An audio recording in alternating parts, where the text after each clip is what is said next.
Sizlar ham dunyoqarashlaring o'zgarishgan. Agar men sizlarga ochiq gapirmasak, xalqimiz manfaatdor bo'lmaydi. Murojaatlar muddatini kechiktirgan xodimlar ishdan bo'shatildi.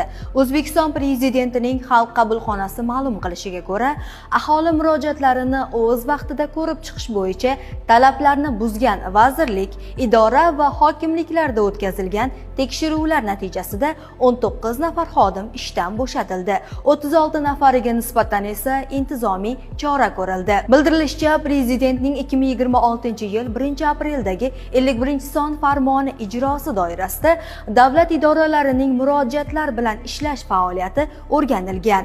Tekshiruvlar davomida 41 vazirlik, idora va hokimlikda jami 1070 holatda murojaatlarni ko'rib chiqish muddatlari buzilgani aniqlangan. Tahlillarga ko'ra esa hisobot davrida aholi murojaatlarini ko'rib chiqish muddatlarini eng ko'p buzgan vazirlik, idora va hokimliklar ro'yxati ma'lum qilindi.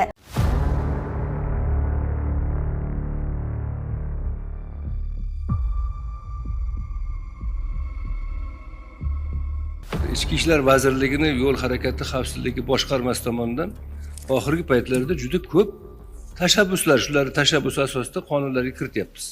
Afsuski kiritayotgan normalar hammasi taqiqlovchi, chegaralovchi, imkoniyatni cheklovchi, ya'ni transport yo'l harakati xavfsizligi jazoni kuchaytirish uchun tashabbuslar bo'lyapti.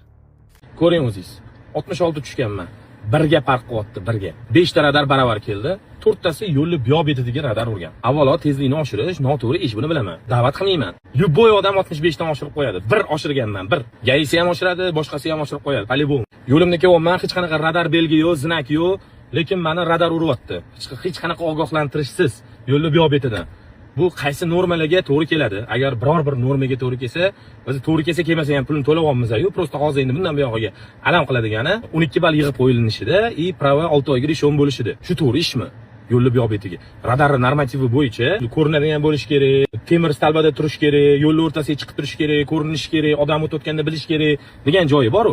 O'sha joyi haqiqatda yo'lni nari betidan nari tarafidan turib uradigan bo'lsa. Agar men aqlim noqislik qilib, bilmasdan o'zimcha aqllilik qilib gapirayotgan bo'lsam, ilmi bor odam kirib menga tushuntirib bersang, iltimos. Maqsad hammani shtrafga tiqishmi yo maqsad hammani pravasini rishon qilishmi? O'shani tushunmayapman, nimaga bunaqa bo'layotganini.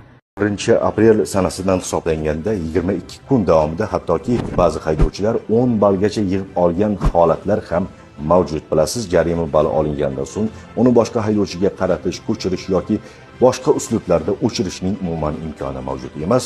Yagona tartib va qoida esa yo'l harakati qoidalariga rioya qilishdir. Toshkent shahri Olmazor tumani Keles ko'prigi tagida joylashgan radar ham qoida buzmagan bo'lsangiz ham 5-10 km tezlikni o'zi qo'shib jarima yozayotganligi ma'lum bo'ldi. Dalillarni o'zingiz ko'rishingiz mumkin albatta.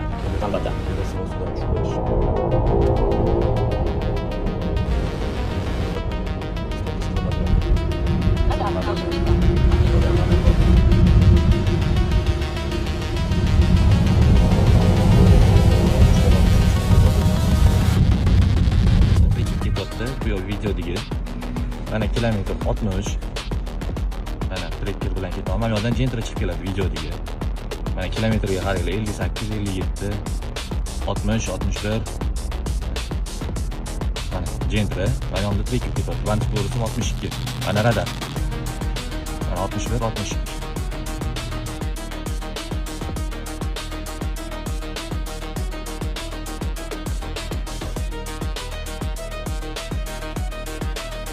Xalq ham bekorga bu radarchi tadbirkorlarni qarg'amas ekan. Bolangni janozasiga ishlayotgan deb. Eng dahshatlisi shuki, biz noqonuniy ishlayotgan radarlarni aniq dalillar bilan ommaga olib chiqsak ham, huquqni muhofaza qiluvchi tashkilotlar ahamiyat bermasdan ko'zimiz ojiz deganday bo'ldi. Assalomu alaykum. Qo'shtirnoq ichidagi hurmatli tadbirkorlar. O'zbekistonda kamera, radar qo'yish borasida sizlarga teng keladigani yo'q. Gap yo'q. Sizlar zo'rsizlar. Boringki biron bir davlat, Yevropa davlatlari bilan kamera, radar o'rnatish borasida musobaqa tashkil etilsa ham, men ishonaman, albatta siz yutib chiqasizlar. Yaqinda bir advokat akamiz, hurmatli haydovchilar, hushyorlikni oshiramiz. Endi kamera, radarlarimiz ham oldidan ham orqadan urishni boshladi degan bir hazil omiz video qo'ygan. Albatta haqiqat. Mana yangisini ko'rsatmoqchiman sizlarga. Bitta lokatsiyada, bitta vaqtda, bitta kunda, bitta soatda oralig'i 10 sekund bilan radarga tushib beryapti. 60 km/soat tezlik belgilangan joyda 67 km/soatda harakatlangani uchun ma'muriy amaliyotga kelib tushgan bu qoidabuzarlikni ma'muriy amaliyot mana haydovchimizga har ikkisiga ma'muriy bayonnoma rasmiylashtirib jo'natyapti. Boringki 60 km/soat tezlik belgilangan joyda 85 yoki 95-100 km/soat tezlikda harakatlanganda mayli edi. Bu noinsof. Tadbirkorlar o'ylamaganda hech bo'lmasa maqsadimiz faqat jarima yozish emas. Faqat yo'l harakat xavfsizligini ta'minlash, yo'lda uchraydigan turli baxtsiz hodisalarning oldini olish degan gaplar juda ko'p eshitganmiz. Hech bo'lmasa mana shu jarima qarordi bittasini qo'llasa bo'lardi-ku. Yana ham bo'lsa meni shaxsiy fikrim. Ozgina sizlar o'ylanglar, tadbirkorlar o'ylamasa. Tadbirkorlar sizlarga gap yo'q, sizlar gazini bosinglar.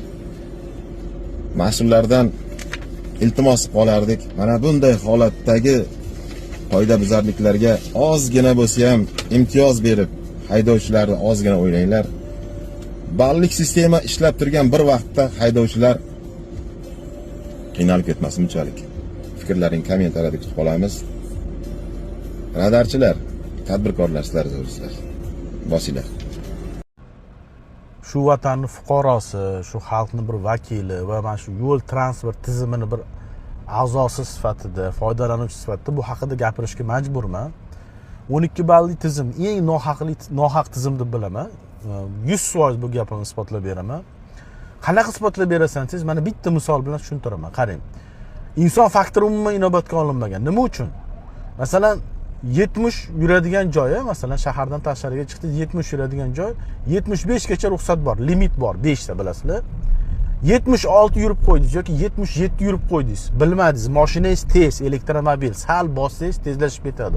Butun vujudingiz bilan speedometringizni qarab ketyaptidingiz, sal chalg'idingiz, sal tezlashib qoldi, radarda 76 o'tib ketib qoldingiz. Jarima ham keladi. 05 balam yoziladi.